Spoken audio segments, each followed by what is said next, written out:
इसका बेसिकली क्या क्या फीचर्स है we completed. That is, it is, what is the meaning of globalization? That is clear. It is a process of integrating your country's economy with the world economy. यानी कि country के economy को world की economy के साथ मिलाना, integrate करना. This is basically globalization. इसको हम क्या बोलेंगे? Globalization, right? Second one is the feature of globalization. Globalization के क्या क्या features हैं? तो ये आपका opening and planning to expand business throughout the world, यानी पूरे वर्ल्ड में बिजनेस को एक्सपैंड करना और उसको फैलाना, राइट? अपने बिजनेस को एक्सपैंड करना, ये मेन आपका फीचर है किस चीज का? ग्लोबलाइजेशन का. सेकेंड है erasing the difference between the domestic market and the foreign market, यानी जो डोमेस्टिक मार्केट है और जो फॉरेन मार्केट है. डोमेस्टिक मार्केट जो विद इन द, जैसे India is domestic market for us and foreign market can be the USA, China, Sri Lanka, right? So आपका जो डोमेस्टिक मार्केट है उसको और फॉरेन मार्केट के डिफरेंसेस को इरेज करना, that is a basically feature of the globalization. This point is clear. Third one is buying and selling of the goods from to any country in the world, यानी दूसरे country में goods को बेचना और दूसरे country से product को purchase करना, right? It is the feature of globalization. Next one is establishing and manufacturing. Establishing, manufacturing, distribution facilities, मतलब मैन्युफैक्चर करें, प्रोड्यूस करें और क्या हो रहा है, एंड डिस्ट्रीब्यूट करें किस चीज को? आपके जो फैसिलिटीज हैं, जो गुड्स हैं, उनको दूसरे कंट्री में, ठीक है? नेक्स्ट है आपका प्रोडक्ट प्लानिंग, डेवलपमेंट करें, मार्केट कंसिडरेशन, मार्केट को कंसिडर करें, सोर्स करें फैक्टर ऑफ प्रोडक्शन, जैसे दूसरे कंट्री से रॉ मटेरियल मंगवाना, machinery, finance, technology, human resources. Human resources जो एक्सपर्टीज होते हैं वो भी तो हम लोग एक तरीके से क्या करते हैं? सेंड करते हैं दूसरे कंट्री में, right? Human resources, management skill, entire the group. Global orientation, proper organisation structure, setting the mind and attitude of the entire global market as a single market. So these are the features of the globalization. These points are clear. In the last class we discussed, right? What are the processes of the globalization? We were on this topic. So process of globalization में 5 stages हैं जो हम लोगों ने last class में किया था. पहला stage क्या है? डोमेस्टिक कंपनी जो है वो एक्सपोर्ट करेगा. क्या करेगा? Domestic company exports to foreign countries through the dealers और distributors of the home country. इसका मतलब क्या हुआ? What happened Himanshu? Everything is okay? What is the point, what is the meaning of this line? कि जो डोमेस्टिक कंपनी है वो क्या करेगा? दूसरे कंट्री में गुड्स को एक्सपोर्ट करेगा. एक्सपोर्ट का मतलब क्या होता है? गुड्स को दूसरे कंट्री में सेल करना, बेचना, राइट? और इंपोर्ट मतलब अपनी कंट्री में कुछ गुड्स को मंगवाना, जिसको हम कहते हैं आयात. एक्सपोर्ट को कहते हैं निर्यात, राइट? तो domestic country exports to foreign countries through the dealers और the distributors of the home country. इसका मतलब क्या हुआ कि यहाँ पर आपके कौन है? यहाँ पर मीडिएटर है, और ये मीडिएटर कौन है आपका? That is a basically dealer और डिस्ट्रीब्यूटर. ठीक है? तो एक्सपोर्ट कर रहे हैं, और कौन कर रहा है एक्सपोर्ट? डोमेस्टिक कंट्री कर रहा है. और किसके थ्रू कर रहा है? डीलर या डिस्ट्रीब्यूटर के थ्रू. कहां पर? फॉरेन कंट्री में. So this is the first stage. This is the first stage. This point is clear that what is going on in this first stage?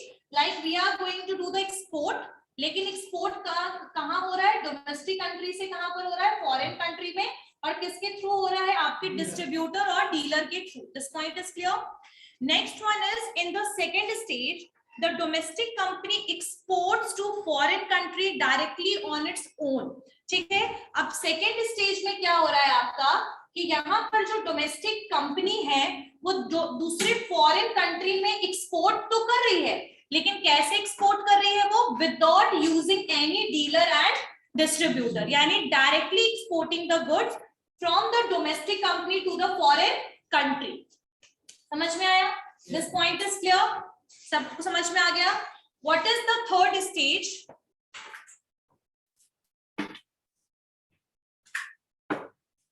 What is the third stage?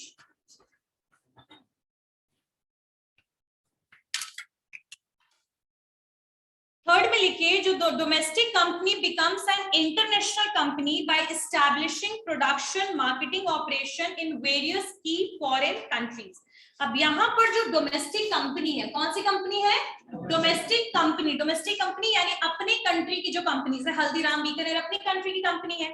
तो यहाँ पर आपका जो domestic company है वो international company में convert हो जाएगा। कौन सी कंपनी में कन्वर्ट हो जाएगा? इंटरनेशनल कंपनी में कन्वर्ट हो जाएगा by establishing the production and the marketing operation, यानी कि जो प्रोडक्शन और जो मार्केटिंग आपका ऑपरेशन है ये डोमेस्टिक कंपनी जो है वो इंटरनेशनल कंपनी में इसलिए कन्वर्ट हो रहा है क्योंकि प्रोडक्शन को और मार्केटिंग ऑपरेशन को वो दूसरे कंट्री में ऑपरेट कर रहा है। क्या कर रहा है? दूसरे कंट्री में ऑपरेट कर रहा है। एक्सपोर्ट इंपोर्ट की बात नहीं हो रही है, यहाँ पर सेटलमेंट, सेटल होने की बात हो रही है। और इंटरनेशनल कंपनी ये इसलिए बन गया क्योंकि इसने अपने प्रोडक्शन और मैन्युफैक्चरिंग यूनिट, मार्केटिंग जो ऑपरेशन है वो दूसरे कंट्री में स्टैब्लिश कर दिया। समझ में आया? क्लियर हो गया? जैसे आप जिस कंट्री में, मान लीजिए यूएस में आप पहले एक्सपोर्ट करते थे, अब यूएस में आपने अपनी कंपनी को स्टैब्लिश कर लिया, प्रोडक्शन और मैन्युफैक्चरिंग जो भी था, और उसके बाद उसको आपने वहीं पर से ऑपरेशन करना शुरू कर दिया। You don't need to export now. Clear? This is the third stage. Next one is the fourth stage. Fourth stage में क्या होगा? ध्यान दीजिएगा कि फोर्थ स्टेज में जो कंपनी है replicate a foreign company in a foreign country by handling. Fourth stage में क्या है? देखिए यहाँ पर कि in fourth stage the company replicate a foreign company in a foreign country by handling all the facilities including R&D, full fledge human resources. अब यहाँ पर क्या सिचुएशन है? जो आपका फोर्थ स्टेज है, यहाँ पर डोमेस्टिक कंपनी का कॉन्सेप्ट ही खत्म हो गया। क्या हो गया? कॉन्सेप्ट खत्म हो गया। अब थर्ड स्टेज में डोमेस्टिक कंपनी को इंटरनेशनल कंपनी में कन्वर्ट किया था ना हमने। अब हल्दीराम है, वहां जाके अपने ऑपरेशंस को वहां पर एस्टैब्लिश कर लेगा, तो वो इंटरनेशनल कंपनी बन गया, है ना। अब यहाँ पर आप फोर्थ स्टेज में क्या करेंगे कि फॉरेन ही कंपनी को रेप्लिकेट करेंगे, यानी जो फॉरेन में कंपनीज है ना वैसे ही कंपनीज को स्टार्ट करेंगे, रेप्लिकेशन होगा, फॉरेन कंट्री के ही कंपनी को रेप्लिकेट कीजिएगा और उसी कंट्री के ही ह्यूमन रिसोर्स को यूज कीजिएगा, वहीं पर आप R&D कीजिएगा और वहीं पर आप प्रोडक्ट को भी सेल कीजिएगा। आई बात समझ में? दूसरे कंट्री में एस्टैब्लिश करेगा तभी इंटरनेशनल। हाँ, इंटरनेशनल कंपनी। जब आप इंटरनेशनल का मतलब क्या होता है? पूरा वर्ल्ड वाइड जितने भी कंट्रीज हैं, तो इंटरनेशनल कंपनी तो तभी बनोगे ना जब दूसरे कंट्री में भी आपकी कंपनी है, तभी ना बनोगे। क्या दूसरी कंपनी में नया प्रोडक्ट सेल हो रहा है तो एक्सपोर्ट हो रहा है। फर्स्ट स्टेज हुआ जहां पर आप डीलर से एक्सपोर्ट करा रहे हो, फर्स्ट विदाउट डीलर एक्सपोर्ट करा रहे हो। सेकंड जहां पर अपने ही कंपनी को दूसरे कंट्री में जाके एस्टैब्लिश कर दिया, उसका ब्रांच को एस्टैब्लिश कर दिया, इंटरनेशनल कंपनी हो गया। ठीक है। अब फोर्थ में क्या है ना, क्या डोमेस्टिक कंपनी का कॉन्सेप्ट ही नहीं है, समझ रहे हो। यहाँ पर आप दूसरे कंट्री में जा रहे हो बिजनेस करने, फॉरेन ही कंपनी को रेप्लिकेट कर रहे हो, यानी फॉरेन में जो कंपनीज चल रही है वैसी ही कंपनीज को आपने कॉपी किया और वही कंट्री में ही वहीं की ह्यूमन रिसोर्स को यूज किया, वहीं के रिसोर्सेस को यूज किया और वहीं पर आपने प्रोडक्ट को सेल करना भी शुरू कर दिया। ये फोर्थ स्टेज है। हर स्टेज में कोई ना कोई चेंज आ रहा है। थर्ड स्टेज में हम लोग कंपनी कहां की रही? वहीं की रही। अरे मां डोमिनोज की तरह अमेरिका में जा रहे हो। देखो यहाँ पर ध्यान दीजिएगा, फोर्थ स्टेज में जो कंपनी है रेप्लिकेट करेगी फॉरेन कंपनी। रेप्लिकेशन का मतलब क्या होता है? कॉपी करना। रेप्लिकेट करेगी और दूसरे ही country in a foreign country by handling all the facilities using R&D। तुम कंपनी को ही दूसरे कंट्री में शुरू कर रहे हो। आई बात समझ में? सुनो, दूसरे ही कंपनी अपने जो तुम ना क्या कर रहे हो कि अपने ही कंपनी को, मतलब अपनी डोमेस्टिक कंट्री से मतलब नहीं है, तुम कोई कंपनी को इंटरनेशनल मार्केट में जाकर शुरू कर रहे हो, स्टार्ट कर रहे हो, उसको कहते हैं ये फोर्थ स्टेज। यहाँ पर आपके कंट्री में वो खुद के डोमेस्टिक कंट्री में वो कंपनी है कि नहीं। जैसे मैं यूएस से चली गई और मैंने कोई XYZ कंपनी स्टैब्लिश किया, वहीं के लोगों को एम्प्लॉयमेंट दिया, वहीं पर R&D कराया और उसी मार्केट में ही सेल करना शुरू कर दिया, तो इसको कहेंगे फोर्थ स्टेज। हाँ, दूसरे कंट्री में ही शुरू ही किया मैंने काम। अब यहाँ पर आपका जो R&D रिसर्च एंड डेवलपमेंट, और डोमेस्टिक कंपनी यहाँ पर क्या सिचुएशन है कि जैसे मान लीजिए हल्दीराम है और इसने अपना ऑपरेशन इंटरनेशनल कंट्री में जाकर के स्टैब्लिश कर दिया, ठीक है, कंपनी को ही दूसरे ब्रांच स्टैब्लिश कर दिया, तो ये होगा थर्ड स्टेज। फोर्थ में डोमेस्टिक कंपनी से कोई मतलब नहीं है, फॉरेन कंट्री में जाकर के फॉरेन कंट्री का रिसोर्स यूज करके उसी कंट्री में जब हमने कोई बिजनेस शुरू किया तो उसको कहेंगे फोर्थ स्टेज। समझ में आया? क्लियर? फिफ्थ में लिखिए, फिफ्थ स्टेज क्या है? फोर्थ टाइगर, फोर्थ नहीं लिखा है, लिखिए in the fourth stage, in the fourth stage, the company replicates a foreign company. In a fourth stage, a company replicates, in the fourth stage, the company replicates a foreign company in a foreign country, in a foreign country by handling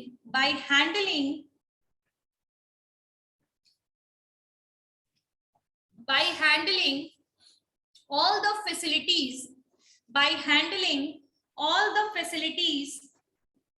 including R&D,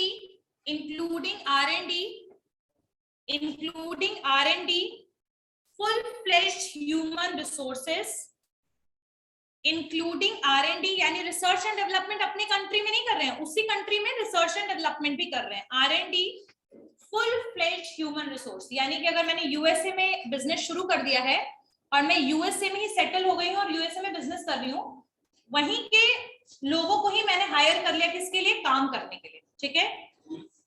including R&D, full fledged human resources. Clear? This fourth point is clear. Fifth में लिखिए, in the fifth stage, the company becomes, in the fifth stage, the company becomes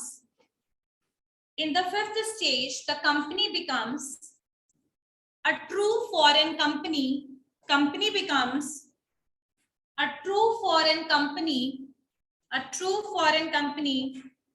by serving the needs of foreign customer. इसको मैं समझाऊंगी fifth को क्या है। In the fifth stage, the company becomes a true foreign company by serving the needs of foreign customers, just like host countries company, just like host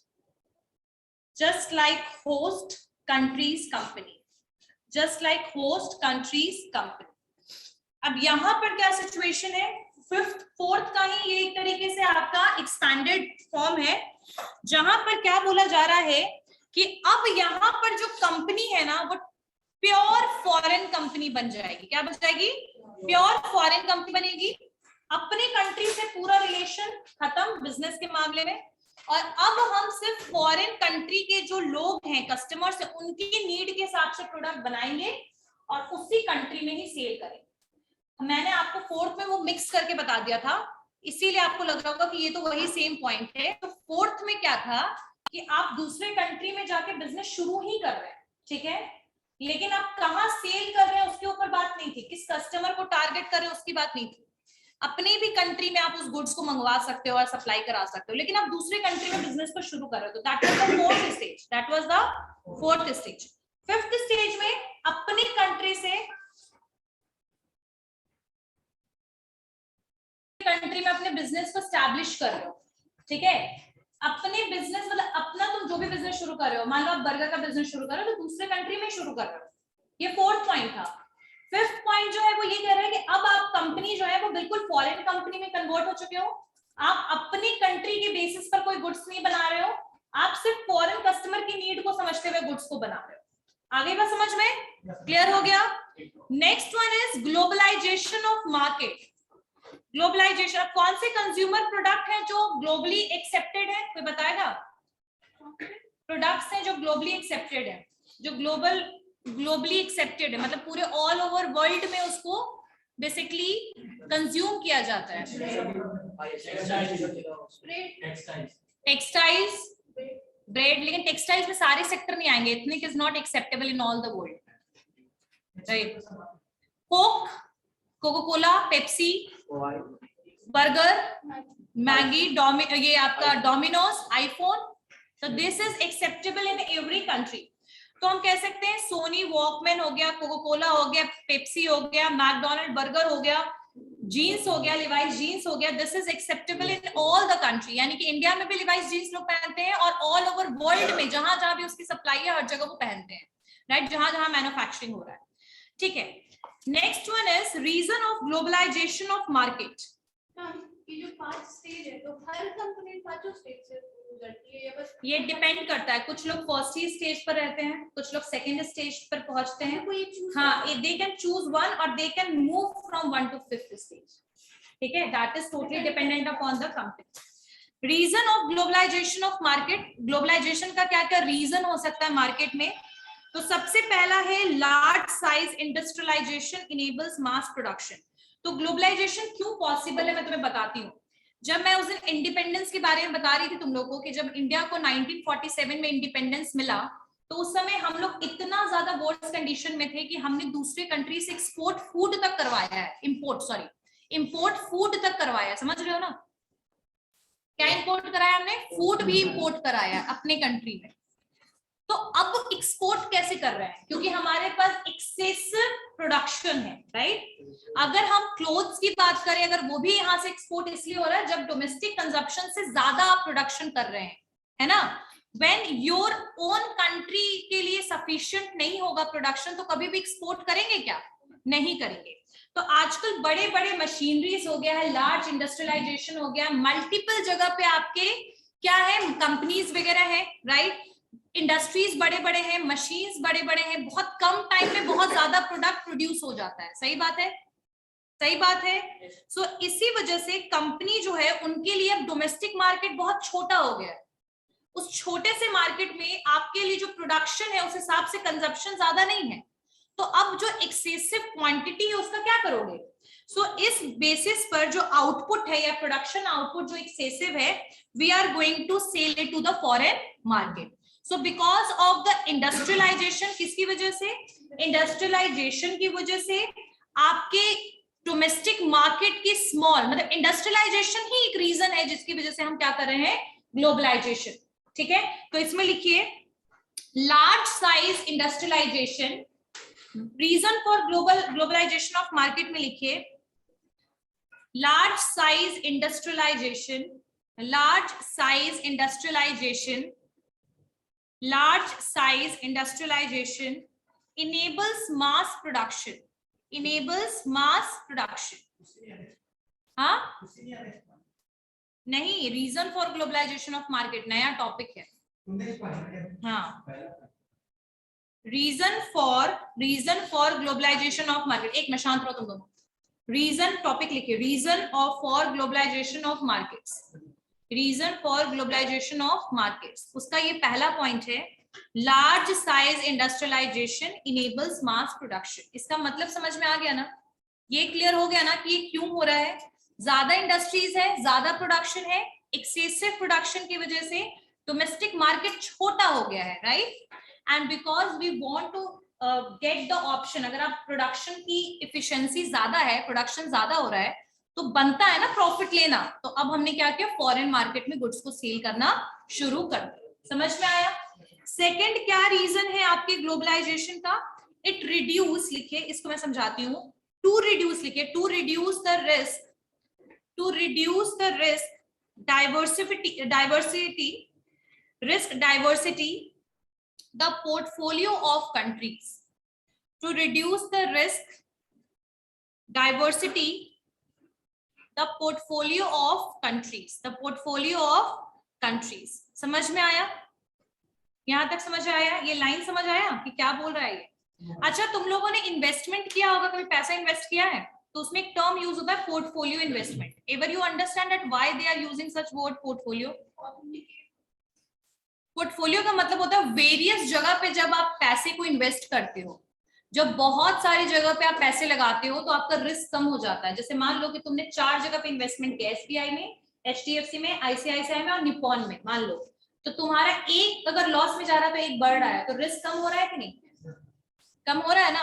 तो यहाँ ये word international business के लिए इसीलिए यूज किया गया है क्योंकि आपका जो आप जब मल्टीपल कंट्रीज के साथ डील करते हैं, जैसे मान लीजिए इंडिया जो है वो अपने गुड्स को यूएसए में सेल कर रहा है, चाइना में सेल कर रहा है, नेपाल में सेल कर रहा है, कोई भी मार्केट अगर डाउन होता है या कम एक्सेप्ट करता है आपके प्रोडक्ट को, तो एक मार्केट ऐसा जो आपके प्रोडक्ट को एक्सेप्ट करेगा। आ रही बात समझ में? अगर डोमेस्टिक कंट्री में आपके प्रोडक्ट का डिमांड कम हो गया, खत्म हो गया, डजंट मीन कि दूसरे कंट्री में उसका डिमांड खत्म हो गया है, right? So we are going to take the option of the diversification because we have option to basically deal in the various countries. समझ में आया? इसीलिए इस वर्ड को यूज किया जा रहा है कि ये रिड्यूस कर देता है आपके रिस्क को, क्योंकि हम डाइवर्सिफाइड फॉर्म में मल्टीपल कंट्रीज में अपनी गुड्स को सेल करते हैं और ऑपरेट करते हैं। आई बात समझ में? This point is clear? Next third point, companies globalize market. Companies globalize markets in order to increase. Companies globalize markets in order to increase. Companies globalize market in order to increase their profit and achieve company goals. Companies globalize market in order to increase their profit and achieve company goals. Achievement नहीं सुने हो? Achieve लिखो, हाँ, ACHIEVE, achieve company goals. क्या तुम लोग achieve को कुछ और बोलते हो? अचीव, हाँ ठीक है, तो अचीव या अचीव सेम ही है, चलिए ऐसे अचीव बोला जाता है, याद रखिएगा, ठीक है? तो यहां तक सबको समझ आया? क्लियर हो गया? इसका मतलब क्या हुआ कि जब आप company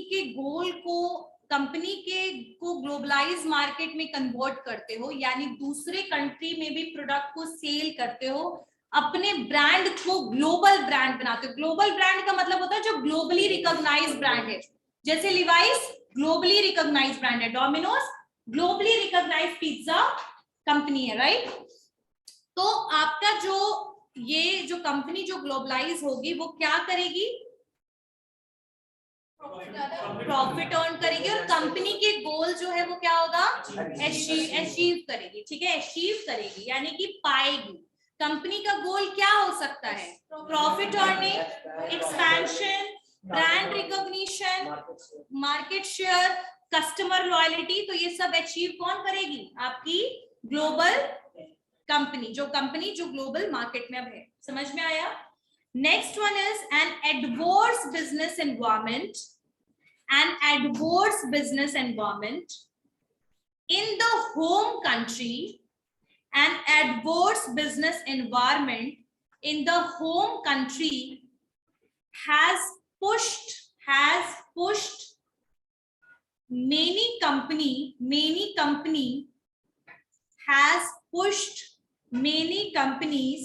to globalize their market. An adverse business environment in the home country has pushed many companies to globalize their markets. इसका मतलब क्या हुआ? कोई कंपनी अगर अपने होम कंट्री में नहीं चल पा रही है तो दूसरे कंट्री जाएगी। Very good.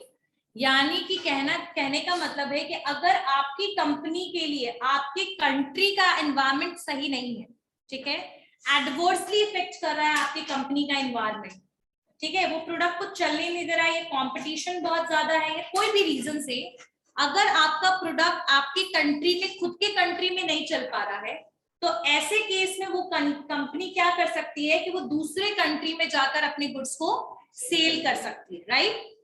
नेक्स्ट में लिखिए, to cater to the demand for their product, to cater to their demand for their product in the foreign market. To cater to the demand for their product cater का मतलब provide करना, need को fulfil करना, demand को fulfil करना। To cater to, CATER, cater to the demand for their products in the foreign market. अब इसका मतलब क्या हुआ? इसका मतलब हुआ कि आप अपने कंट्री के प्रोडक्ट का जिसका डिमांड बाहर भी है, जैसे हमारे इंडिया के हैंडीक्राफ्ट का आज भी डिमांड बाहर है, ट्रेडिशनल क्लोथ्स का डिमांड बाहर है, बहुत सारी कंट्रीज आज भी इंडिया से साड़ी वगैरह एक्सपोर्ट कराते हैं, है ना। सो ऐसे सिचुएशन में आप जो है वो बाहर दूसरे कंट्री के, फॉरेन कंट्रीज के डिमांड को फुलफिल करने के लिए आपने अपनी कंपनी को क्या कर लिया? ग्लोबलाइज कर लिया। क्या कर लिया? ग्लोबलाइज कर लिया। आई बात समझ में? जैसे बहुत सारे ऐसे, मैंने बताया था ना कि बहुत सारे इंडियंस फॉरेन कंट्री में रहते हैं, अब उनका तो डिमांड वही है कि होली हो, दिवाली हो, they want a new clothes. तो ऐसे केस में वो क्या करते हैं, दूसरे अपने मतलब वहां की जो कंपनीज हैं वो इंडियन कंपनीज के थ्रू प्रोडक्ट्स को यहाँ पर डिलीवर कराएंगी ताकि यहाँ की डिमांड फुलफिल हो पाए। ठीक है, तो आप अपनी कंपनी को ग्लोबलाइज इसलिए करते हो क्योंकि इंडियन मार्केट के अलावा दूसरे मार्केट के भी डिमांड को फुलफिल किया जा सके। समझ में आया? लास्ट वन इज, इसको लिखना है तो लिखो, अदरवाइज नो प्रॉब्लम। इसको समझिए कि जो फेलियर है डोमेस्टिक कंपनीज का in catering to needs of their customer induced many foreign multinational to market their product. यानी जो अपनी कंपनी घूम फिर के, भाई एडवर्स सिचुएशन वाली बात है, अगर आपकी डोमेस्टिक कंपनी का फेलियर हो गया यानी खत्म हो गया, मार्केट उसका बिल्कुल गायब हो गया, ठीक है, तो ऐसे सिचुएशन में आप वैसे कस्टमर के ऊपर फोकस कर सकते हो जो इंटरनेशनल कंट्रीज या दूसरे फॉरेन कंट्रीज में रहते हैं, या फिर आप फॉरेन जो मल्टीनेशनल कंपनीज है उसमें अपने गुड्स को सेल करना शुरू कर सकते हो। वैसे गुड्स जिसका प्रोडक्ट इंडियन मार्केट में जिसका डिमांड खत्म हो गया, फेल हो गया, उसको आप दूसरे कंट्री में सेल कर सकते हो, because it is not sure कि अपने कंट्री में फेल हुआ दूसरे कंट्री में फेल हो जाएगा। तो ये सारे रीजंस हैं, इसीलिए हम लोगों ने क्या किया, ग्लोबलाइजेशन को अडॉप्ट किया है। क्लियर हो गई बात? समझ में आया एवरीवन? ओके। अब रीजन क्या है ग्लोबलाइजेशन हम प्रोडक्ट का क्यों करते हैं? Why we are basically doing the globalization for the product? तो सबसे पहले इसलिए करते हैं क्योंकि आपके जो प्रोडक्ट को ग्लोबलाइज हमें इसलिए करना पड़ता है क्योंकि high quality of raw material और कंपोनेंट दूसरे कंट्री में अवेलेबल है। जैसे ब्राजील से हम क्या मंगवा सकते हैं? Coffee beans. तो क्यों मंगवाते हैं? क्योंकि वहां की जो क्वालिटी है, प्रोडक्शन इतनी हाई है कि यहाँ पर उसके कंपैरेटिवली कम है प्रोडक्शन, और क्वालिटी भी अच्छी है, क्वालिटी भी बहुत मैटर करता है ना। सो आपकी जो high quality of raw material जिस भी अदर कंट्रीज में, बिकॉज ऑफ ग्लोबलाइजेशन अब हमें प्रोडक्ट बनाने में दिक्कत तो है नहीं। इंडिया में अगर वो रॉ मटेरियल कम अवेलेबल है तो दूसरे कंट्री से क्या कराएंगे? एक्सपोर्ट इंपोर्ट करा लेंगे अपनी कंट्री में। तो हम ग्लोबलाइजेशन क्यों प्रोडक्ट का करते हैं? क्योंकि अवेलेबिलिटी है high quality of raw material का, कंपोनेंट का दूसरे कंट्रीज में। सेकेंड है availability of inputs of low cost in foreign country. जो हमारे कंट्री में प्रोडक्ट जो है या रॉ मटेरियल है वो एक्सपेंसिव है, तो हम दूसरे कंट्री से उसको क्या करा लेंगे? इंपोर्ट करा लेंगे। स्किल्ड लेबर अवेलेबल है, इंडिया में तो स्किल्ड लेबर अवेलेबल है, अनस्किल्ड भी लेबर अवेलेबल है। तो इसीलिए यहाँ देखिएगा ज्यादातर वो कंट्रीज यहाँ पर काम करती है जो लेबर ओरिएंटेड काम है। जैसे यहाँ पर बीपीओ है, बिजनेस प्रोसेस आउटसोर्सिंग, जो आपके बीपीओज हैं, आपको क्या लगता है कि वो क्यों है इंडिया में? क्योंकि यहाँ पर इजिली आपको लो कॉस्ट पे एम्प्लॉइज अवेलेबल है, इसलिए ग्लोबलाइजेशन हो रहा है। नेक्स्ट है ताकि रिड्यूस हो सके transportation and easy logistic management. ठीक है, तो अगर आप अपनी कंपनी को ग्लोबलाइज करते हो, और ग्लोबलाइजेशन का मतलब सिर्फ एक्सपोर्ट इंपोर्ट नहीं है, ग्लोबलाइजेशन का मतलब है setting up of your company in the another country as well. आ रही बात समझ में? So because of this reason we are basically globalizing our product. तो तीन चीजें हैं, याद रखिएगा, low cost leadership, superior quality and superior speed. इसी वजह से हम गुड्स को क्या करते हैं, ये ग्लोबलाइज कर दिया है। अच्छी क्वालिटी का गुड्स बना पाए, स्पीडी ट्रांजैक्शन हो, और सुपीरियर क्वालिटी का गुड, या फिर कॉस्ट लीडरशिप की वजह से we are basically globalizing the product. समझ में आया? क्लियर हो गया? अच्छा, फॉरेन डायरेक्ट इन्वेस्टमेंट सुना है? क्या होता है? कोई बताएगा मुझे what is foreign direct investment? When we are investing in the foreign companies by purchasing the shares, so that is FDI, foreign direct investment. ठीक है, अब एफडीआई के लिए क्या हो सकता है? FDI occurs when a firm invest directly in new facilities to produce and a market product और सर्विस इन फॉरेन कंट्री। अब एफडीआई या तो आप दूसरे कंट्री के कंपनी में कर सकते हो ताकि आप अपने गुड्स को सेल करो शेयर्स के लिए, कंट्रोल करने के लिए, और एफडीआई आप तभी ऑकर हो सकता है जब फर्म्स जो है वो डायरेक्टली इन्वेस्ट करेगी new facilities to produce and और द मार्केट और प्रोडक्ट और सर्विस इन फॉरेन कंट्री। दूसरे कंट्री में अपने प्रोडक्ट को सेल करने के पॉइंट ऑफ व्यू से भी एफडीआई करेगी। दूसरे कंट्री में शेयर खरीदना, दूसरे कंट्री की कंपनी को खरीदना, ये भी एफडीआई का पार्ट है। दूसरे कंट्री में अपने सब्सिडियरी कंपनी को स्टैब्लिश करना और दूसरे कंट्री के दूसरे कंपनी के सब्सिडियरी कंपनी को परचेज करना, ये सब एफडीआई का पार्ट है। फॉरेन डायरेक्ट इन्वेस्टमेंट किसका पार्ट है? ये फॉरेन डायरेक्ट इन्वेस्टमेंट। गैट और डब्ल्यूटीओ ये सब पढ़े हो ना?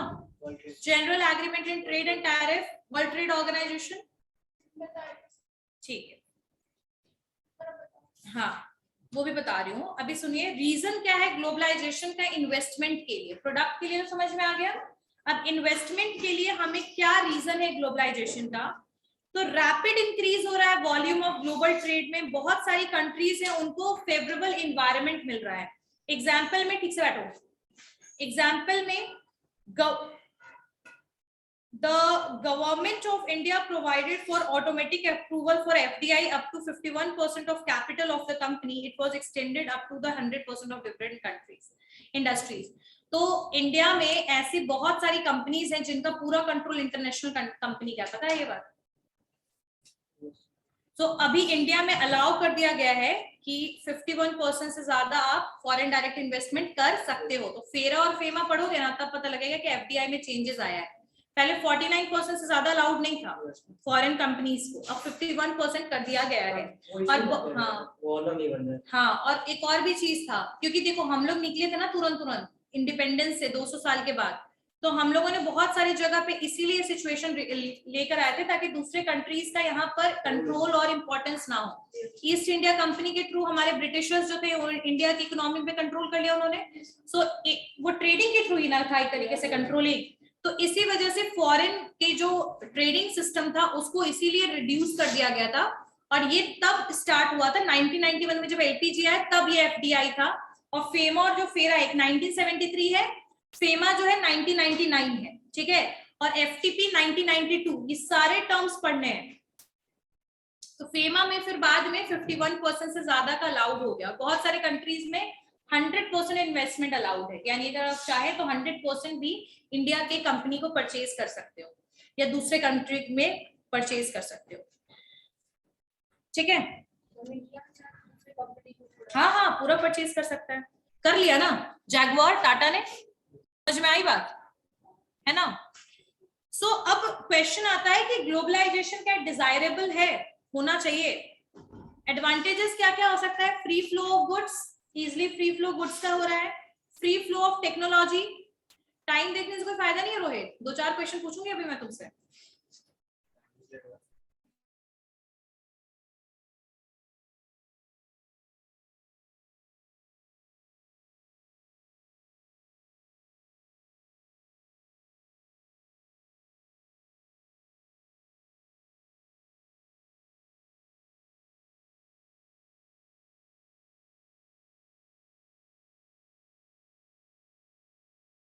Balance development in the regional हम करते हैं ना कि भाई इंडिया के हर स्टेट का डेवलपमेंट हो, वैसे ही हर एक वर्ल्ड में हर एक जगह हर एक इकोनॉमी का डेवलपमेंट हो। So balance development of world economy के लिए, प्रोडक्शन एंड कंजप्शन को इंक्रीज करने के लिए, डिमांड को इंक्रीज करने के लिए ग्लोबलाइजेशन कर सकते हैं।